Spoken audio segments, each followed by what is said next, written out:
Good evening, race fans, and welcome to round number 9 of the 2025-26 World of Outlaws Pro Series, powered by iRacing. We are at Fairbury Speedway for our final regular round before we head to the tournament and the season finale where all dirt roads lead to Charlotte. Tim Terry and Joe Peak here to call all the action for you. Joe, we've seen 8 races so far. We've seen 8 different winners. Could there be a 9th tonight? Fairbury, tight quarter mile. This is going to be a show. I mean, it all depends on if you buy into the numbers in that it's a trend, or if the likelihood is just growing ever larger, that we're more likely to get a repeat winner out here. So I think it could go either way, and this place is extremely difficult. So I think the specialists are going to come out and find themselves with a bit of an advantage tonight. We'll see what this racetrack does over heats, last chance showdowns, and a feature later on of 50 laps in length. The racing season, though, Joe, is here. I am excited. Just got off of Sunshine Nationals at Volusia. If you're a Dirt Vision subscriber, you got to see some of that racing action. We're going to talk about one of our drivers as well that did fairly well at Volusia. But if you are not watching us on Dirt Vision, you can stream the greatest shows on Dirt at Dirt Vision. Hit that QR code, get over there, and join up and see some of these great races coming up. DCN is coming up here with the World of Outlaws sprint cars and, of course, the late models. It's racing season, Joe. I am excited. This has kind of held us over for the real world stuff, and after Volusia last weekend and the next couple of weeks of action, it's going to be exciting. You're going to want to get over to Dirt Vision. Absolutely. We thankfully down in the south get a chance to get things started a little bit earlier than those of us up in the north that are going to be experiencing a little cooler conditions right now. But yeah, raring to go to get engines roaring on the track. So these drivers qualified in through the Pro Qualifying Series that happened on Tuesday, Wednesday, and Thursday at 8 o'clock. It was open to all Class A drivers, and we say was, Joe, because next week, when we head to the dirt track at Charlotte, it'll be up to the top 60 in accumulating points from the late model segment that will have an opportunity to compete not only at our season finale at the dirt track at Charlotte, but for some big cash coming up. Exactly. It's going to be a bit of a different nature when we go off to the dirt track at Charlotte. So tonight we'll really kind of set the table for that. And there's going to be some drivers that are definitely concerned and maybe thinking about that and how they race it. And obviously there is some overall points in a championship to contend with as well. But a lot of these drivers looking for a feature win tonight at Fairbury, but also going on to the dirt track at Charlotte and having that opportunity. Qualifying has completed, and we are getting ready for our heat race action. We take our top 8, Joe. We lock them in to the feature, and we are going to do the invert as well. So you take a look at your top 8, and you've got Desmond Busby. Good to see Desmond Busby at the top at 11:91. Grady Ehrman, Chance Carr, Jesse Newsom, Matthew Selby, J.C. Floyd, Hunter Rich, and Tucker Elkins. Your top 8 will flip those drivers around, and they will be our top 8 starters. But now we get to do some heat racing. We get to do some last chance showdowns to determine the rest of the field. This is heat number 1. Joe, who's in this one? Well, we've got Caleb Durgan starting on the pole with Hayden Tollinson starting to the outside. The number 41 of Logan Rumsey going to be starting from 3rd with Dylan Yeager next to him. Braden Jones will be in 5th position, and Bryson Daffern starts in 6th. Last two going to be Ty Lounsbury and Jordan Casey to round out our 8-car field. Remember, we're looking for the top 2 finishers to advance. So looking for our top 3 to move them on to our feature go. We'll have 4 of these heat races. They'll be 8 laps each, and with a quarter mile, with sub 12-second laps, these are going to go by really, really quickly, and everything's going to happen really, really quickly, Joe. There are no cautions in these heats or these last chance showdowns where the winners will advance into the feature, which is 50 green flag laps later on. This place races really, really well. They've done a great job with this, and we'll see how this racetrack advances per se as we go forward in these 8-lap heats and the 12-lap last chance showdowns later on. But the field is parked in behind that iRacing pace truck, and we're getting ready momentarily to roll our field off to send our first 3 from heat race action into the feature. Exactly. It's definitely going to be quite a departure from what we saw at Eldora last week as well. So drivers will have to take a big shift. Like you mentioned, one of the big ones, of course, we went from the large half mile down to a quarter-mile track. So there's really no place to hide around here. And we have seen some great racing action all season long, whether it is with the sprint cars or whether it is with the late models. On those types of racetracks where it is a big half mile, we're going to see a little more wide open space next week at Charlotte. But these quarter miles, a lot of these drivers get up on the wheel, and we might see a little more action when it comes to these drivers leaning on each other and trying to get in to the feature, because everything is going to happen really, really quickly when we throw the green flag in just a few moments. They will come by this time and get ready to go racing as the pace truck makes its way into the infield. Joe, bring us to green. All right, so Durgan with that pole position, waiting patiently around the outside, and there it is as they get that green flag. Durgan takes the shot down into turn 1. They're going to go 3 wide up towards the top, but they pretty quickly get sorted out. Expect a lot of that high line to start to come in with more banking up there. How about Logan Rumsey working the bottom line, trying to get into a spot in this feature? Dylan Yeager on the outside gets that run off at turn number 2. Logan Rumsey continues to fight down on that bottom, trying to get those top 2, but cannot get there. In turn, Joe, he loses position number 3. They're 3 wide in behind for about 5th place. Top 3, though, trying to break away, led by Durgan. That's Olsen and Durgan going to fight a little bit. Tiny touch coming down into turn 1. Meanwhile, Yeager, as you mentioned, he's going to want to try and consolidate that 3rd spot there in the 48. Rumsey trying to chase him down, but isn't quite close enough. Meanwhile, not surprised we're seeing these top 2 fighting as much as they are. They're in the safe zone.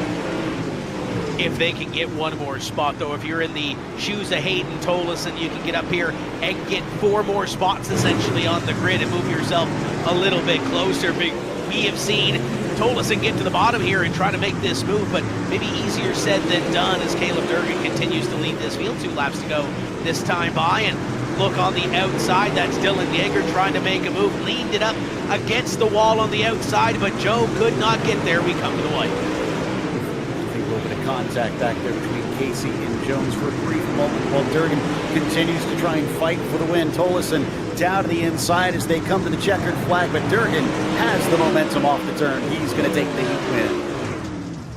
Caleb Durgan picks up the heat race victory over Hayden Tolleson. Tolleson tried that inside line, could not make it work. Will come home in 2nd, but it does punch his ticket into the feature contest. Dylan Yeager 3rd. The big one is Logan Rumsey. He's on the outside looking in, and he'll go to a last chance showdown. Jordan Casey, we've seen him be very strong in some of these late model appearances over the past few seasons. Outside looking in 5th. Braden Jones, Bryson Daffern, and Ty Lounsbury. Your field of drivers in heat race number 1 for round number 9 here at Fairbury. We'll catch up with our heat race winner, Caleb Durgan, as he picks up heat race number 1. And Caleb, you and Hayden Tolleson going at it. It looked like he was trying to gain a little bit on that inside line. How much did you have to pinch to try to keep him down there and stop that momentum? Yeah, I definitely pinched hard there on the last lap. I was a little free, so we'll see if I can dial this thing in and go forward in the future. Obviously, we're not sure what Tyler's going to do with this racetrack, but how do you anticipate this racetrack changing when we get to 50 laps? It'll probably end up being top. I hope he, has a track reset for the warm-up. I think it'll race better, but, I guess we'll see what he does. Congrats on the heat win. Thank you. That is Caleb Durgan, heat race number 1 winner on round number 9. And Joe, that's the first of 4 heat races. Heat race number 2 set to come at us. Indeed, and the 07 of Hayden Cardwell is going to be starting on the pole for this one. Colton Jordan then to his outside. Even C is then starting from 3rd with Joey Lindgren in the 4th spot. Keaton Holder starts 5th as the 45 of Logan Trimmer starts in P6. Brody Ulick will start from 7th, and Drew Jonkman rounding out our 8-car field. All lined up already and good to go. So the field will roll off momentarily, and we look at the driver on the pole of this one. And if you want more information on this series, head to iRacing.com/WOO-Pro-Series. All your point standings, all your how-to qualifies, your schedules, and everything else at iRacing.com/WOO-Pro-Series. Your pole sitter for this one was obviously last week's winner at Eldora and Hayden Cardwell, and we've had those 8 different winners in 8 different races. When we talk about this World of Outlaws Pro Series powered by iRacing, Hayden did a lot of winning on the weekend at Volusia. If you were watching on Dirt Vision, very close finish on Thursday in the crate late models, and got into both redraws for Saturday's features between the 602s and the 604s, and did a lot of conversation with Ashton Smythe after a lot of those races. So good to see Hayden Cardwell being able to get some of that rear world experience, checkered flags and all that, but now he is ready to go in heat race number 2. Needs a top 3, and you look around him, Joe, there is a lot of stiff competition getting ready to take this green. Indeed. I mean, Evan C. in there as well. Colton Jordan, coming from a bit of a different real world racing, mostly over in karts, has taken a couple national championships on that side. Seems to be holding himself pretty well in much bigger, heavier machinery here on the virtual side as they start to take off on our pace laps. You look at this field, you got a Joey Lindgren on the outside of row number 2. Joey is your overall point leader of the 10-race series between the sprint cars and the late models. Logan Rumsey just saw Logan run in that last heat race, and it's a 70-point advantage with 2 races to go, but anything can happen. Got to get yourself into this feature if you're Joey Lindgren to get there, and Logan Rumsey as well needs to get in through a last chance showdown, so keep those 2 in mind as we go forward here in this one. And oh, by the way, Evan C., former champion of these late models, starts on the inside of row number 2. It's Hayden Cardwell going to lead us to green. Heat race number 2 is underway. Down into 1, Cardwell gets the shot, but up around the outside, it looks like Jordan is going to keep the momentum going. He moves himself into second. He's going to be challenged on the bottom side by C, who just can't carry the speed. Lindgren now moves himself up into the transfer spot. Lindgren and C going at it for that final transfer position. Jordan on the outside holding on. There goes Evan C back to the bottom, trying to make something happen as we complete one more lap that last time by. It's Hayden Cardwell continuing to lead, and they are racing hard for that final transfer spot. It seems like that high line is still the place to be. It is so much steeper there up near the wall. It's going to make it pretty difficult to get the passes done. It's all about getting that shot off of turn 4 if you're in that side-by-side battle on the last lap.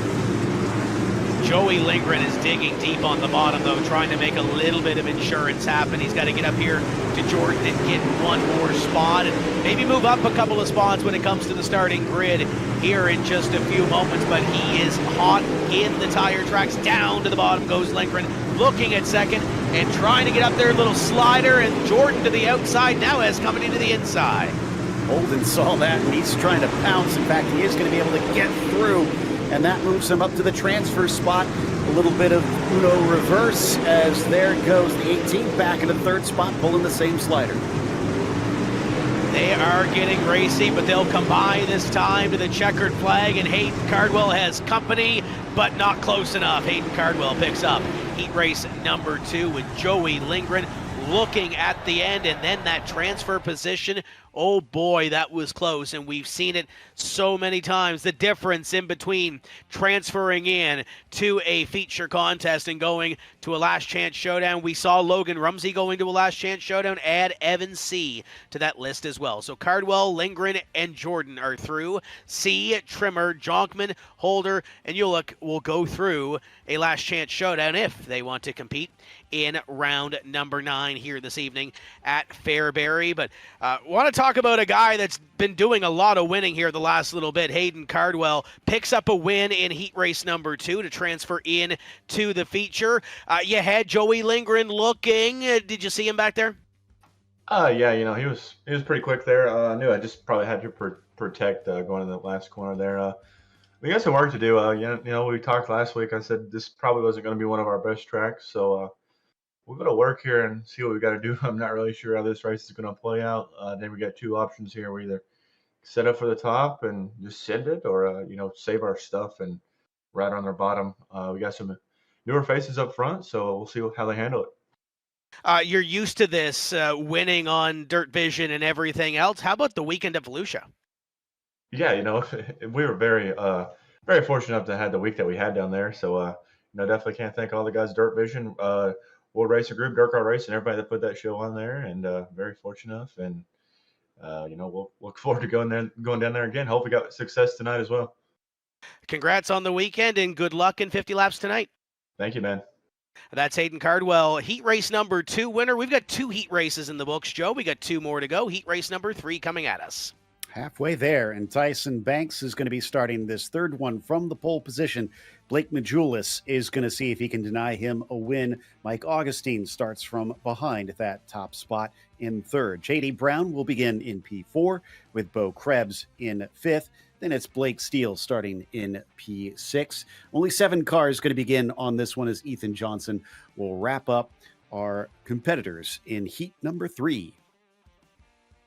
And you look at Ethan Johnson, he's got to dig deep here. When we talk about the segment points for the late models, he sits third, and he's only 20 points back from Blake Majulis. So he starts deep. He's going to have to dig his way through. There's lots of drivers to watch, and especially when you get to this point in the season, Joe, lots of drivers on different agendas. We have an overall championship. We have the drivers trying to lock themselves into provisionally making their way into the tournament at Charlotte next week, and you've got guys who just want to win a dang heat race and a feature tonight. So you've got a lot of drivers on different agendas as we get ready for Heat 3. It's hard to juggle all that. I think what it ultimately comes down to is you have to try and control what you can control out there. So if you need to be cognizant of some others' motivations, maybe that can help. But ultimately, you're the one behind the wheel that decides where that car will finish. So I think the drivers only need to look inward, and that will help them figure out how to play this out there. I do think that you need to watch out for guys like Majulis and Augustine, 2 very strong drivers that could be a real challenge to win. And you look at J.D. Brown, there's a guy that is strong in the late model, strong in the Pro Series, just hasn't had the luck this year that he has had in previous seasons. J.D. Brown starts on the outside of row number 2. And to that championship point, Ethan Johnson, overall championship, comes in third in the championship points. Blake Majulis comes in 6th. We just spoke with Hayden Cardwell. He's 7th overall. So there is a little bit of cash on the line for that overall championship as well. So if you can position yourself decent here, try to get yourself into that top 3, that could be huge as well as we get ready to go with heat race number 3 as they work through corners number 3 and 4. Green flag flies, and we're over 3 wide down into 1. Tyson's still going to manage to come out ahead of them, but 3 wide off the corner once again. Majulis just threads the needle up to the top spot. He's going to take the lead away. Banks all the way down to third briefly. They'll fight on the bottom as Augustine is the one that's now dueling with him for P2. Majulis back up to the top, and now Augustine going to try to look at the lead position and leave everybody behind. Johnson from the trunk up to third, back to fourth. Banks in the 747 looks back down to the bottom. They're trying to get Augustine for second. This place is putting on some tremendous racing early. Blake is off like a shot. Look at the gap that he's pulled in an extremely short race, and we're barely halfway through it. Banks is struggling, though. He got shuffled backwards and can't seem to make up for it. Augustine and Johnson still in your transfer positions. He rode on board there with Blake Majulis, and he's leaning it up against that outside wall. Top 3 are single file, little bit of breathing room now. Joe back to 4th on back, and that's what those guys want to see because they want to transfer into this feature. They come by this time with 2 to go. It's not looking good for those back 4, though. Banks, Steele, Krebs, Brown have lost touch with the front, although they'll get some battling that may help them out as Augustine, gets turned around, and that takes Banks as well. Johnson threw a slider down into the corner, and it did not stick, and it made Augustine go from second place all the way out to the back.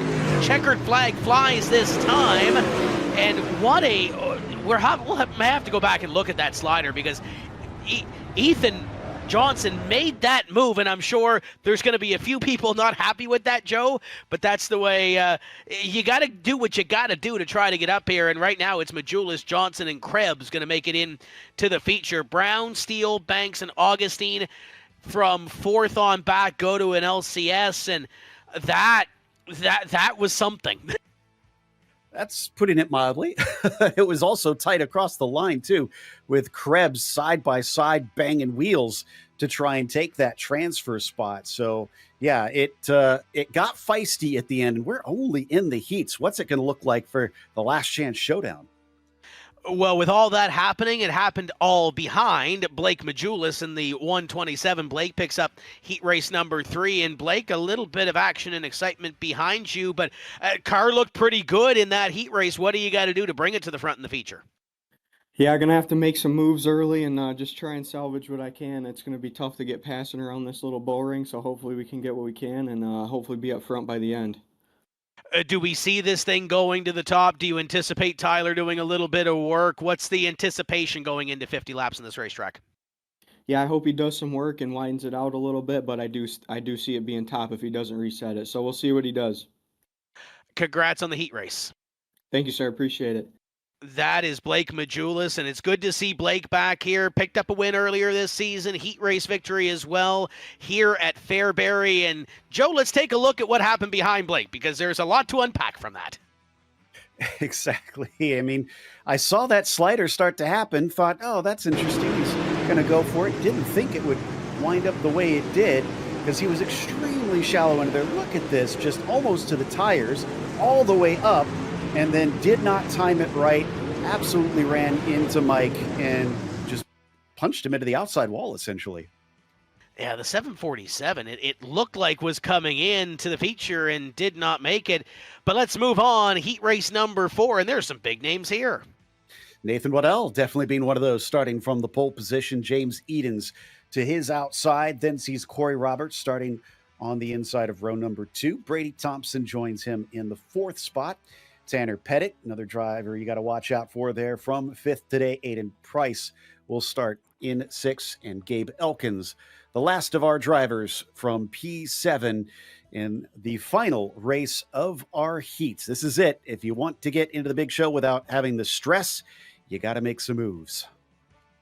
And when you look at last chance showdowns and you have guys like Rumsey and C already in there, and Mike Augustine and JD Brown, and those races are already stacked. You don't want to be there. You want to get in the top 3 to make your way in and not have to worry about the win or go home prophecy that we're about to see on those last chance showdowns. Good to see Nathan Waddell with a great qualifying effort. I know some of these races haven't gone his way in the past couple of seasons when we've been in the late models of the World of Outlaws Pro Series powered by iRacing.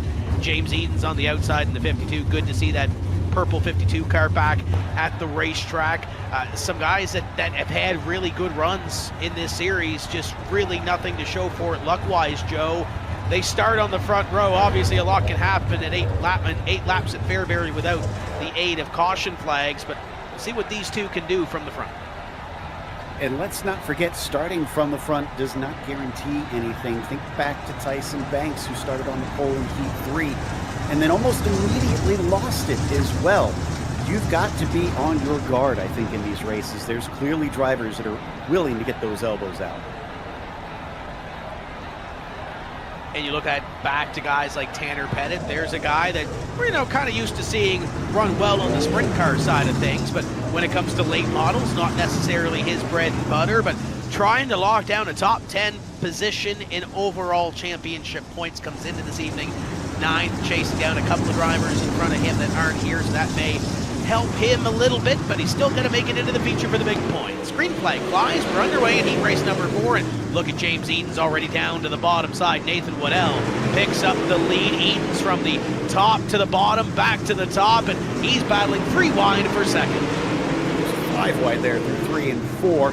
Brady Thompson trying to get his nose into it. He's on the outside looking in right now. Oh, and he smacks the wall on the back straight. Down to the bottom side, James Edens looked to make it happen, but could not do anything there. We talked to a couple of these heat race winners, Joe, and they said this track may start to get up to the top when it comes to the groove, and we started to see that here. They are battling hard for third, though. The 24 of Pettit's gotten the spot, but not anymore. There goes the 07 of Gabe Elkins, and now Pettit back to the spot. They are going to continue to swap position, number 3. A little bit boxed in there for Thompson, had the speed, but no place to take it. Tanner Pettit kind of blocking the way. Now that leaves him racing 3 wide for that 4th position. He cannot let him get away. He's got to hold on to that 24. Got to hold on to that final transfer spot, or have an opportunity to take that final transfer spot. Thompson trying to get one more spot and try to get up to Tanner Pettit, but we saw this in the last heat race. Top 2 get a little bit of breathing room, and now Tanner Pettit trying to pull away with that one, but he is going to have his hands full, I think, here. White flag, final lap in heat race number 4. And up in front, it is all Nathan Waddell. Waddell in car number 5, working through corners number 3 and 4. Eaton's behind him, and no pressure from behind. Nathan Waddell picks up heat race number 4 and punches his ticket into the 50-lap feature go at Fairbury. So Waddell and James Edens and Tanner Pettit, your top 3. They will all transfer in. Thompson, Roberts, Elkins, and Price will go to a last chance showdown in just a few moments. And Joe, what a race. Nathan Waddell didn't really get to see a whole lot up in front other than clean air, which is what you want to see. Tanner Pettit picks up that final transfer spot after going 2, 3, and 4 wide. I mean, a much more straightforward race for the leader than what we saw in heat number 3. Just shows you the dramatic differences in race you can have at this track. And it sounds like you've got our winner ready with a chat. Yeah, it's good to see Nathan Waddell pick up one of these heat wins. Congratulations. Had a little bit of breathing room in behind. And what do we expect out of this car in 50 laps? Well, it really just depends on what they do for the feature, if they reset, and how much, we get to warm it in. If not, it's probably going to be pretty top dominant. I mean, I feel really good no matter what. It's just, I think I struggle a little bit to, wall tap like some of the other guys do, but winning the heat race and starting better than I've started all year is pretty good. So I think we'll be all right here for 50. Oh, we mentioned the qualifying effort off the top, trying to get up front in these heat races, win these heat races, and have an opportunity to run just outside the top 10. How big is that going into this feature? It's qualifying is everything. But I mean, I think, if you can start your night, I mean, it's a tale as old as time. If you can start your night, with a good qualifying effort, you're going to have a better night than if you don't. I got kind of lucky last week at Eldora. Didn't qualify great. Made it into the feature, thankfully, and was able to earn some spots. But I mean, even then, I only finished 9th. Like, you got to start your night good with a good qualifying effort, or else it's just going to be an uphill battle from there. So far, so good tonight, though. Congrats on the heat win. Thank you very much. I appreciate it. And Nathan Waddell picks up heat race number 4, and it only leaves us, Joe, with 2 last chance showdowns. And look at the front row in this one. It is an intimidating lineup. Logan Rumsey and J.D. Brown, and they're not the only ones to worry about. Jordan Casey will start from 3rd with Blake Steele in 4th. From there, Braden Jones starting P5. Even Tyson Banks in here from the 6th position. Bryce Daffern starts in 7th. You've got Mike Augustine having to make like a Simpsons episode and dig up out of 8th, as Ty Lounsbury will start in 9th. All of them vying for a single spot in this race. I think if you're Logan Rumsey here, your last chance showdown, you need that one spot to transfer in. Joey Lindgren, when we talk about points, 70 points up coming in is already locked into the feature. If you're Logan Rumsey, this is a championship-defining moment, Joe. Obviously, there's a lot that can happen at the dirt track at Charlotte Motor Speedway next week, but if you're Logan Rumsey, I think you got to win this one. If you're J.D. Brown, you ain't racing for points. You're racing to try to pick up a win here later on this evening at Fairbury. A last chance showdown is nice, but you got nothing on the line. So you got 2 very capable drivers on that front row. Don't forget the other 7 that are in this race, but you got 2 drivers here that want to get this win and transfer in for different reasons. What is it that they say? Heavy is the head that wears the crown. The reigning champion, Logan Rumsey. He's he's got a target on his back, and he's got high expectations, and sometimes that can affect the driver. So he's going to have to put all of that aside and just perform out on the track right now. At least he starts it from the top spot. He has the track position. He will fire first on this start. It is 12 laps. Winner will transfer in to tonight's 50-lap feature contest at Fairbury, and Logan Rumsey is gone. Green flag flies. We're underway in last chance showdown number 1. Up the hill goes Rumsey. They're 3 wide underneath them, and J.D. Brown squirts out to the lead. Just temporarily, he can't quite get to the fence. This time he does, though, as he's able to get single file ahead of Logan Rumsey, who's going to try to ride a little bit higher to see if he can take the fight back to him. He's still got Blake Steele on his inside, overlapping through 3 and 4, and they get tangled behind them. 4 cars involved. They keep going straight for the most part, but it gives a gap for your top 4 on back to try to battle for this one spot to transfer in. It's J.D. Brown and Logan Rumsey up in front, with Steele and Casey a part of this 4-car battle for the top spot. And that little bit of a gap back there goes Rumsey, slide job down to the bottom, up the hill. J.D. Brown back to the bottom, and J.D. Brown will take the lead back. Really smart from JD to see that one coming and really line up his exit. He's going to get it again, but what did Logan learn last time? He tries to balk him a little bit more, and he does, but he's not got it complete. He's still fighting for it. But you look at the move, as they battle in behind for third. A little bit of contact, got one in the wall. That's Jordan Casey. Up in front, it's J.D. Brown back to the bottom, and we've seen this a couple of times now, Joe. Logan's been able to make that move down into 3, right here, down to the bottom side, trying to make it work. J.D. Brown back to the bottom. Logan's tried it the last few laps. We're coming down to these final few laps, halfway home in this one. 5 laps to go. If Logan Rumsey's going to do it, he's going to have to stick it, but he's going to have to get that run from 4 on that slide job all the way to that start-finish line. Exactly, and so far it seems like JD has his number on the corner exit. This time it's very close as they cross the line. Can he get that shot just enough to stay ahead? He doesn't have to fully pass him, just have the nose to the line before his rival. But JD continues to manage to undercut him each and every time as they come down to 2.5 to go here.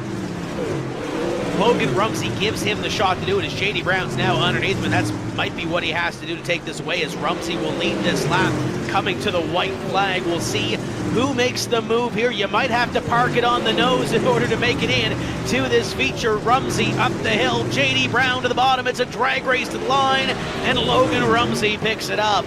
Logan Rumsey made those moves, tested it out, and finally picks up that win over J.D. Brown. What a battle in that last chance showdown. Rumsey advances everybody else to the house. J.D. Brown, Blake Steele, Daffron, Lounsbury, Jones, Banks, Casey, and Mike Augustine out of that one early.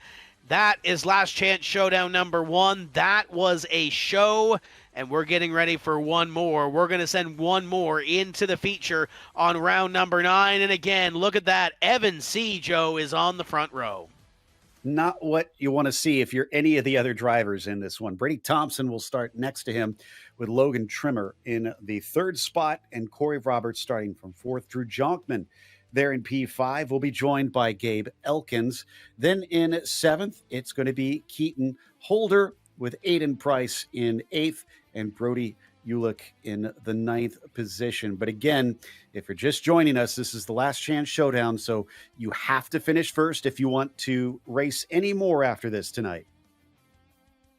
And looking down here at some of these championship points, we keep talking about the tournament next week. Top 60 that have gained points eligible as they go through and get to that tournament next week. You're sitting back there. Maybe this is your first appearance of the season in a late model. Got to get as many points as you can, and the only way to do that is to get in through this last chance showdown and work into the feature. Yeah, there are some qualifying points. There are some heat race points, but you want to be a little bit comfortable to move your way in. And Evan C., obviously, when we talk about the overall standings, Joe did not compete with us when it came to that first half of the schedule that you see on your screen with the sprint cars. He is a dirt late model specialist and looking to make his way into this feature at Fairbury. He needs one spot, and that's the spot he will start in. He's got to hold it over 12 laps. Yeah, you'll get some drivers that can do both, but they're very much each their own unique thing, and some will kind of stick with what they prefer, and then it's off for the late models in that special that we have there at Charlotte at the end of the season. And I have a feeling that Evan is going to be doing his best to try and use this top spot. As we saw, you can lose it, you can get it back. I want to say that was a very, very clever move by Logan to get his car to the outside and just take that away and force JD to have to run the inside. And I think there was a little bit of give and take in between Logan Rumsey and JD Brown. Two veterans of this series. They know each other. They know how each other races. When you look at Evan C. and a lot of these drivers that are in behind, Evan C. is the king of late models when it comes to this Pro Series. He's been a champion. He knows how to get himself to victory lane. You got a couple of drivers here that are just looking to make their way into this feature and have a shot at winning one of these events. On the World of Outlaws Pro Series, Evan C. holds the back, green flag flies, LCS number 2 is underway. Thompson does pretty good at the start there. He's going to try to cut back underneath. He does get a run down the back straightaway. He's on the low side. Both of them running extremely shallow into the corner. They're going to trade it once again. Behind them, Corey Roberts now starting to encroach. Are we going to have a three-way fight? Side by side for the lead. Winner advances. Everybody else goes home early, and now Evan C. trying to get back to the bottom side of Thompson as they battle for that top spot. Roberts in behind. Thompson back down to the bottom. He'll lead that lap, and now Evan C. looking at one more, trying to get back to the bottom. They are joined now. It is a three-way battle. Corey Roberts trying to get his nose in. Thompson once again back in front of C as they trade that top spot back and forth. Corey getting a good run here, coming down the main straight, but has no place to take it. Getting close to the halfway mark of this very brief last chance showdown. Thompson riding low, still holding on to the top spot. Brady Thompson trying to hold on. Here comes Evan C. down to the bottom. Evan C. will pick up the lead on the slide job, and back down to the bottom goes Thompson, and he'll go back to the top spot. Robertson behind, and Gabe Elkins doing the same thing he did in his heat race, methodically working his way to the front, Joe, but he needs 3 more cars. Gabe Elkins has already worked his way from the middle of this pack. He's in this, needs a couple more spots out. How hard they're fighting in front, you never can doubt what can happen. Gabe almost runs into the side of either C or Thompson. I didn't see which it was, but man, he is definitely willing to throw himself into the ring here if he's going to pull moves like that. We saw the move by Logan Rumsey a couple of times, testing that slide job to see how far you can go and see how far it'll work. I think we just saw that out of Elkins as Evan C. works back down to the bottom, has the lead. Thompson crosses him over down to the bottom, and Thompson will pick up the lead one more time. Top 4 coming down to 2 to go, and Evan C. wants it back. C goes to the inside of turn 1. But once again loses out on the corner exit. This is where he tries to get the shot off of 4. He does not get to the line before Thompson does. The two of them continue swapping back and forth, both going for an extremely shallow exit now. We're going to have 4 cars fighting for the win. As we come to the checkered flag, Thompson is the one to get it.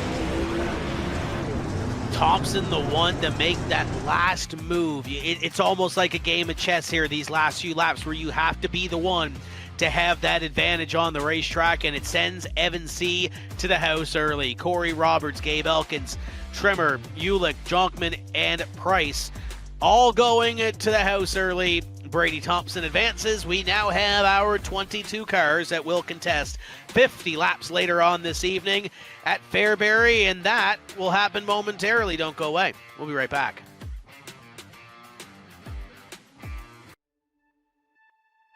Experience the world's most legendary racing events with iRacing.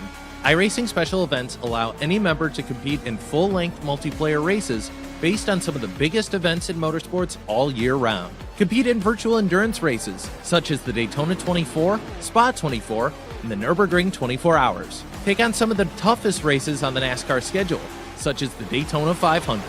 We have events from disciplines all across the racing world, from the Indianapolis 500 to the Chili Bowl, from the Bathurst 1000 to the Crandon Championship. Our endurance special events utilize iRacing's team feature, where members can sign up and race together on their own team, swapping drivers throughout the race. Other events utilize iRacing Super Sessions, where you're not only racing against those on track, but against every driver taking part. And as every race progresses, watch and feel the track change with progressive time of day, dynamic weather and rain, and dynamic track debris and surface changes. Take on your favorite discipline or try a brand new racing challenge with our biggest races of the year, the iRacing Special Events. Learn more at iracing.com/special-events.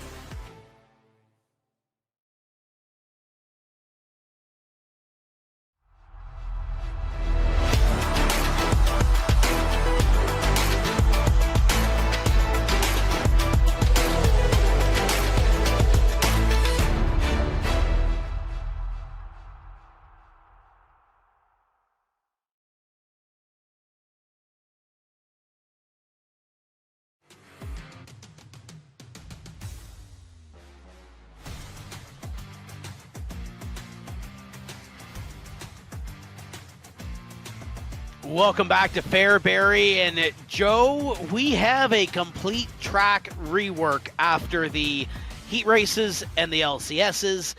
These drivers working it in during this warm-up session, and we're getting ready to go green. We saw a fantastic, racy little racetrack. But speaking of racy, iRacing Arcade, it is 2026, and I can't wait to get my hands on the full version. Same. I really loved the demo. And yeah, this looks like a fantastic way to let your hair down a little bit. And like you can see, have a little bit more casual fun with your sim racing with the arcade version of iRacing. And go and try that free iRacing demo on Steam if you want to give it a go, see if it jives with you. And then, of course, we will have the release of the full game in early 2026. So it's coming soon. Really looking forward to getting my hands on iRacing Arcade. Check out that demo if you haven't already. Fairbury has put on some fantastic racing this evening. It is a fast quarter-mile racetrack. Opened in 1946. We've been here a couple of times when it comes to this iRacing Pro Series. Our last feature winner here was Robbie Buchanan Jr., if you remember back to last season. And it's the home of PDC, the Prairie Dirt Classic. And that was a classic last year with Brian Shirley taking away the victory. And, of course, you can watch that all on Dirt Vision with the World of Outlaws late models powered by Dirt Vision, as our late models are getting ready to go momentarily. And Joe mentioned it off the top when we came back. It is a complete track rework, and this place got racy. We saw Logan Rumsey make some moves, try some things in that last LCS, or that first LCS that we had. So there is some room back on this racetrack to make some moves happen. I can't wait to see what these 22 will do. Yeah, that's the other thing that we have to remember is that those heats and even the LCSs was a lot smaller field than what we're going to see. There's infinitely more variables. They're going to be happening around you. We have all these cars. And like you said, with that refreshed track, that opened things up wonderfully, especially from what we saw last time out at Eldora, where they did refresh the track as well. And make sure that you also log on to iRacing.com so that you can find out more information about the World of Outlaws Pro Series here on iRacing.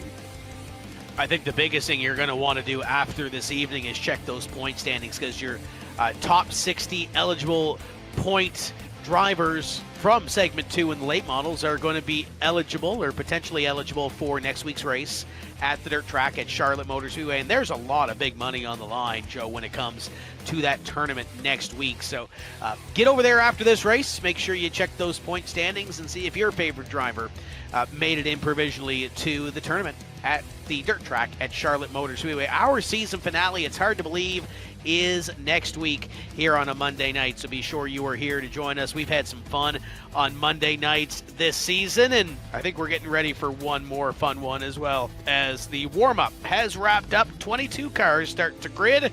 Round number 9, Joe, who's in this one?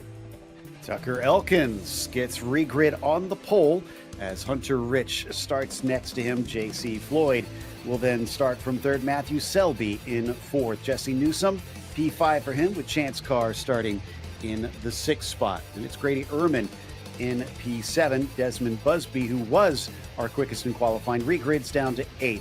Caleb Durgan transfers in tonight as Hayden Cardwell will be P10. Outside the top 10, Blake Majulis starts in 11th, and Nathan Waddell in the 12th position. Hayden Tollison will be P13. Joey Lindgren in 14th. Row 8 sees Ethan Johnson in P15 and James Edens in 16th.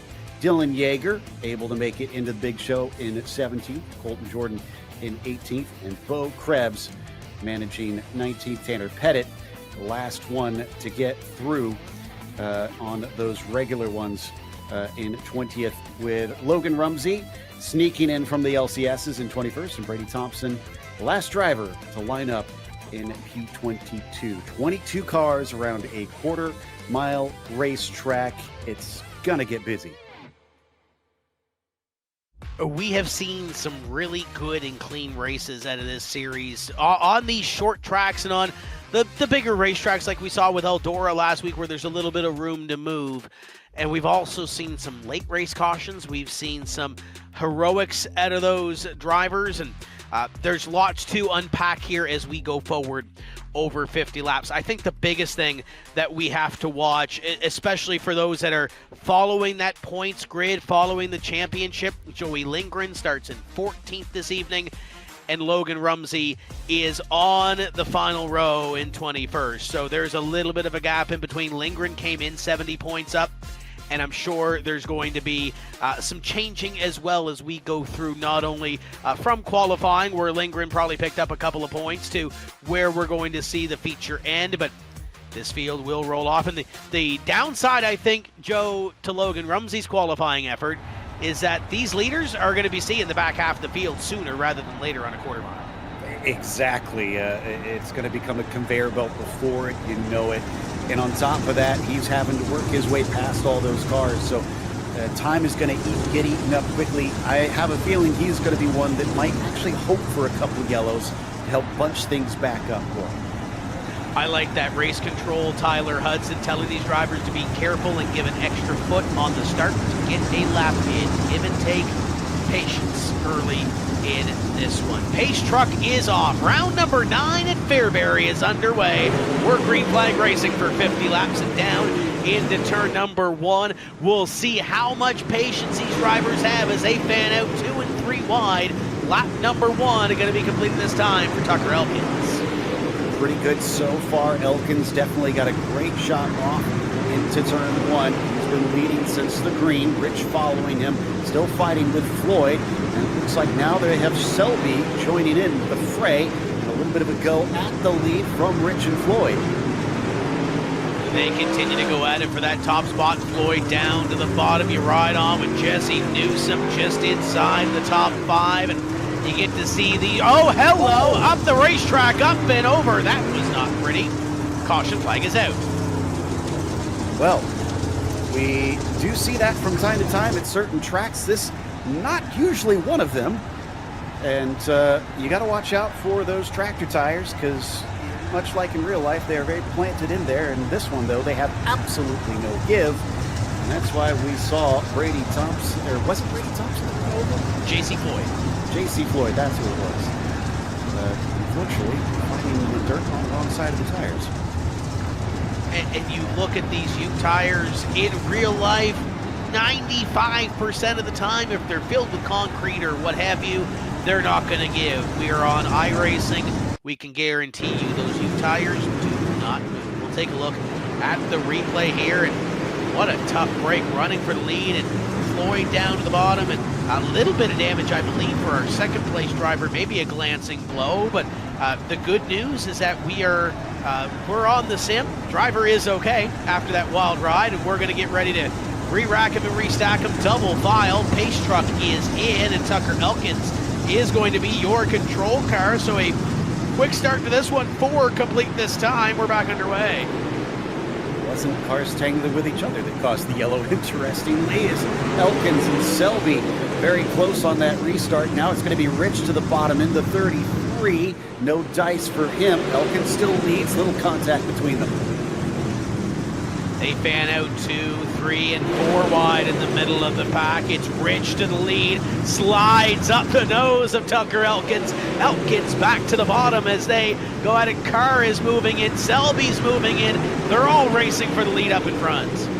But hugging the bottom side quite a bit here. Rich able to actually hold ahead of Elkins now. He's got more company. Selby giving it his best. And Newsom, that's Newsom at the bottom, who's trying to see if he can get into the fray. Shoved up to the way outside the 33 of Rich. No longer our leader.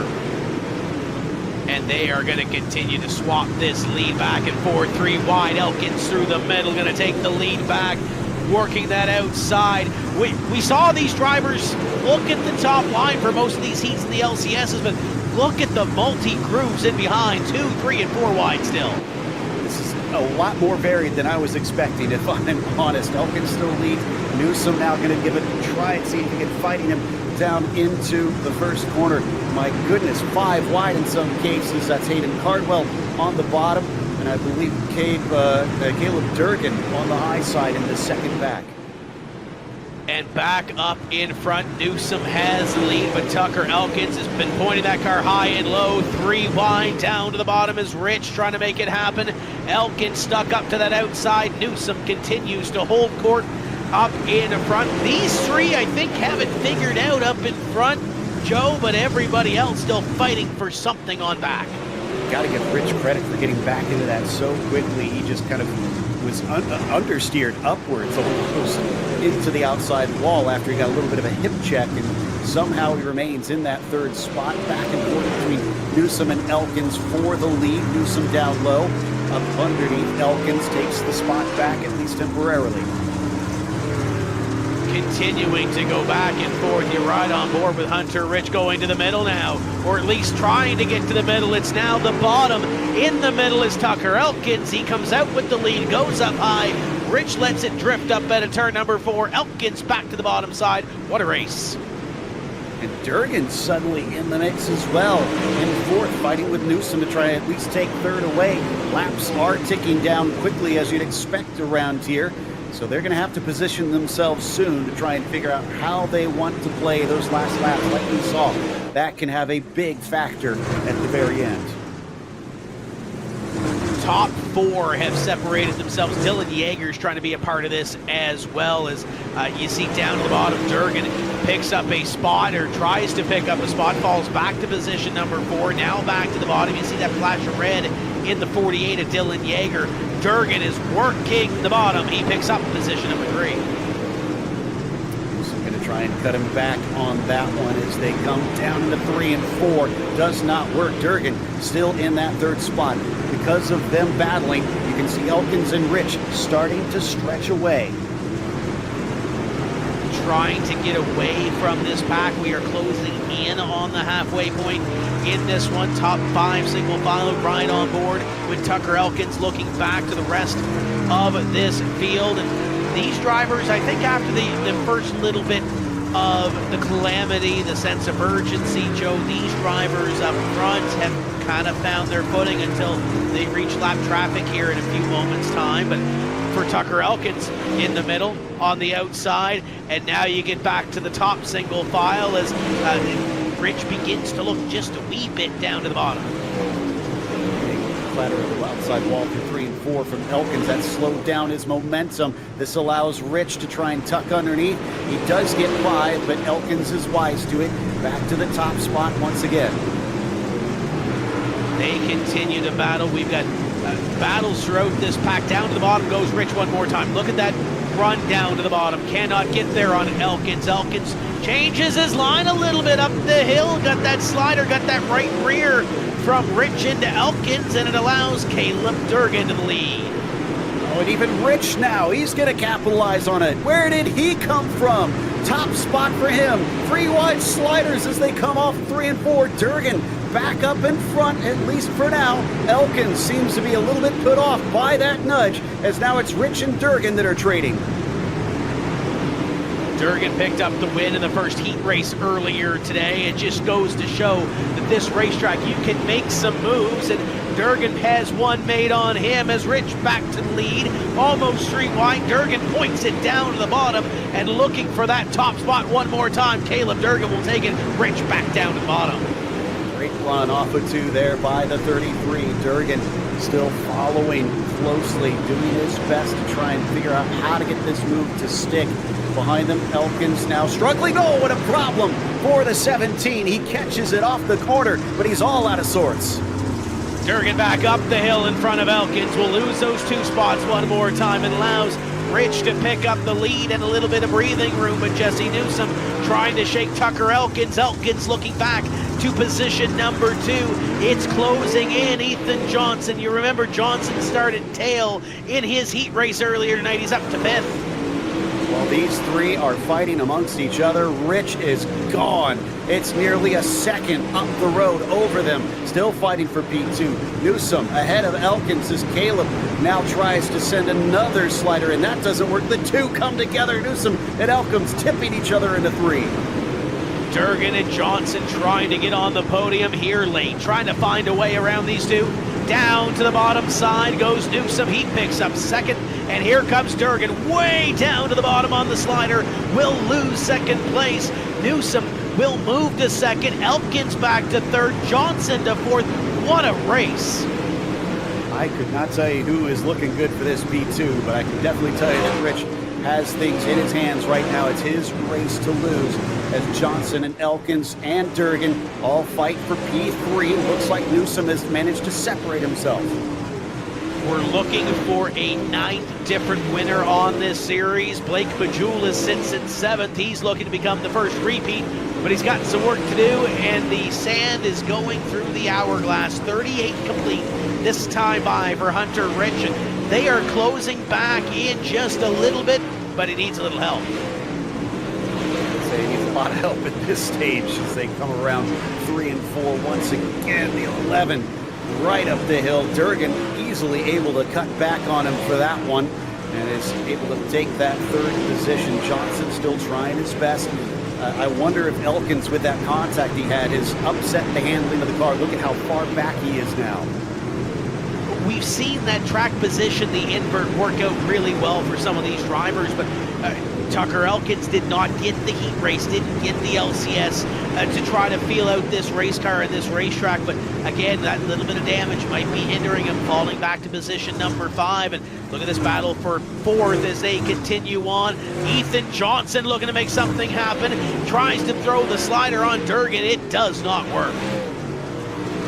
Seems to be the master of that slider at this track. He's been using it aggressively all race long, and now that he's got track position, he is unwilling to relinquish it. The 11 is still very close behind the 17. He's going to try and get down low off the corner, give him a little taste of his own medicine. Does Durgan know how to cut underneath? Yes, he does. He's going to get a nose ahead and give it right back, but he's a little too high through 1 and 2. Johnson is passed. It's the final podium position on the line as they come to 5 laps to go. Newsom is closing in on Hunter Rich. Needs a little more, though, to try to get up. He's closed it in to just over a half second. He's only got 4 laps to make it happen this time by as Johnson takes 3rd. So Rich still about half a second ahead of Newsom. Pretty safe with only 4 laps to go. They go single file for the first time pretty much the entire race here in these top 5 finally. It's about as settled as we've seen it. At the end of the field, they're starting to get racy, just a little ways ahead of the leaders, but they are trying to figure it out with 2 laps to go this time by, and 2 to go for Hunter Rich. Jesse Newsom and Ethan Johnson's closing in, but I think he needs a couple more laps to try to make this happen. They will come to the white flag this time. Final lap at Fairbury. Hunter Rich got out front, got some clean air, and was able to extend the lead. Does Newsom have one more slider down to the bottom? Hunter Rich going to come out of 4 and pick up the win. We have a 9th different winner in the World of Outlaws Pro Series this season, and it's Hunter Rich. Jesse Newsom comes home in a second. And what about the run from Ethan Johnson from the tail of his heat race? Qualifies in, works his way up, makes those passes, and comes home in third. What a run for car number 11, trying to solidify what could be a top 3 run in the championship standings. Caleb Durgan, Tucker Elkins, 4th and 5th. Dylan Yeager, Blake Majulis, Matthew Selby, Chance Carr, and Logan Rumsey from the trunk to 10th. That is big because he finishes ahead of Joey Lindgren to try to pick up a few points in this championship. Lindgren all the way back in 18th. Nathan Waddell, 11th. Desmond Busby, Hayden Tolleson, Brady Thompson, Grady Ehrman, Tanner Pettit, Bo Krebs, Lindgren in 18th, James Edens, and Hayden Cardwell. Early exit from this one will finish in 20th with Colton Jordan and J.C. Floyd after the heroics earlier, going to finish in 22nd. 9 races, 9 different winners, and Hunter Rich picks up the win heading into our season finale next week. Hunter, congratulations. You had an opportunity to extend that lead, but as those laps clicked away, Jesse was closing in. Did you see him back there, and did you have to do any changing of lines to try to keep him behind you? Yeah, my spotter told me I had spoiler damage. I stepped on it a little bit, so I just tried to run my race. I knew I was going to be slow after that, but I'm just surprised I won. I suck at this track. I was doubting myself all week, and somehow I got it done. This place has put on some incredible racing this evening, and to win one of these World of Outlaws Pro Series races, especially late in the season going into Charlotte, how big is this for you? It's amazing. I can't wait until Charlotte. I'm pretty good there. We'll see what happens. We got some money on the line next week. Is that in the back of your mind as we go into that finale? Yeah, I hope I win some. If not, I'd stay to my regular 9 to 5. So I hope I get a little bit extra money. Who's on this race car to make it happen for you? Well, our team shut down this week, so the only person I really got to thank is Gabe Elkins and Kyle Jared, Miles Elkins, Blaze Rachels, Lucas Rourke, Ethan Johnson, everybody else that lets me race. Definitely put them on the map here this evening. Hunter, congratulations. Thank you. Hunter Rich is your winner. And Joe, what a battle at the end. Jesse Newsom comes home with position number 2. Exactly, and he made a race of it. Jesse, I mean, color me impressed. I thought the gap Hunter had made meant that this was his race, and then suddenly comes the last lap, and we see you tossing one in. Yeah, I was surprised about that one. My spotter was calling it out every lap. I was like a 10th faster than him with spoiler damage, and whenever he had a clean car, and once he picked it up there at the end, he was calling it out every lap, like 2 tenths, 3 tenths, and yeah, I honestly did not expect to go or to be that quick to start out with. It was really fun racing Tucker and Hunter and Durgan and whoever else was in the mix there. Yeah, I definitely did not expect to be that fast. Before we got to that spot, that front group battling for the lead, it seemed like you needed a billion eyes all around your head. How did you handle so many moves happening at once? I mean, that was just Fairbury. I've put in a lot of time this week racing officials and racing with all my friends and learning from everybody. And yeah, I mean, you got to be up on the wheel here. So it was just slid or be slid, or yeah, slide or be slid. Well, still a podium finish is not too shabby. How do you feel about Charlotte coming up for the finale and, of course, for the tournament? Charlotte's one of those tracks. Everybody has a ton of laps there. I feel like every big money race is at Charlotte, so everybody's going to be putting in a lot of time. It's going to be tough for sure, even to make the race. You know, I feel like sometimes making these races are harder than winning them. You're definitely going to need a good starting position to even have a chance at winning it. I feel really good about it. We're going to put in a lot of time and see what we can do. Well, best of luck. And again, impressive run, and especially late in this race. Yes, sir. Thank you. So that was Jesse Newsom taking home P2. In the meantime, Tim, I believe you've caught up with Ethan. Ethan Johnson had to do some work tonight. So I guess the first question is, what happened in qualifying? Qualifying, we went out a little late and we messed up the first lap. We reset and, I ended up running, I think, like third quick, but it didn't count my lap crossing the line. I don't know if the time ran out or what, but, I put a starting trunk in the heat. And, first off, I just want to say sorry to Mike Augustine. I don't know what I was thinking. That was a bonehead move of me. Yeah, I don't. There's no excuses there. I don't know what I was thinking. Sorry, but other than that, I try to race my way up through the field pretty clean and try not to get into anybody, and found our way up front. To do what you had to do, though, to get to the front of the field on a racetrack that we saw in the heat race and the LCSs that really wasn't great for passing, but obviously with rework and everything else to come home in third. For you going forward into Charlotte, how big is the podium finish? Podium's huge, especially with how close the points battle is between me and Logan. I think Logan might even made up a bunch of points on Joey. So, it all comes down to Charlotte. I think there's 3 guys. It kind of just depends how the race goes. This podium was huge, especially with Logan not running that great, and same with Joey. So to pick up a couple points on him is pretty big. And there's big money on the line, obviously, next week as well. How big is that in the back of your mind with the championship there too? I just hope I can qualify next week. That move was pretty dumb by me in the heat race, so I hope that doesn't penalize me too much to be able to qualify. But we're pretty good at Charlotte. I'll turn some laps, try to get the setup dialed in, and I think we'll be pretty good. Just as long as I can qualify, I think I'll have a shot at it. Congratulations on the podium run.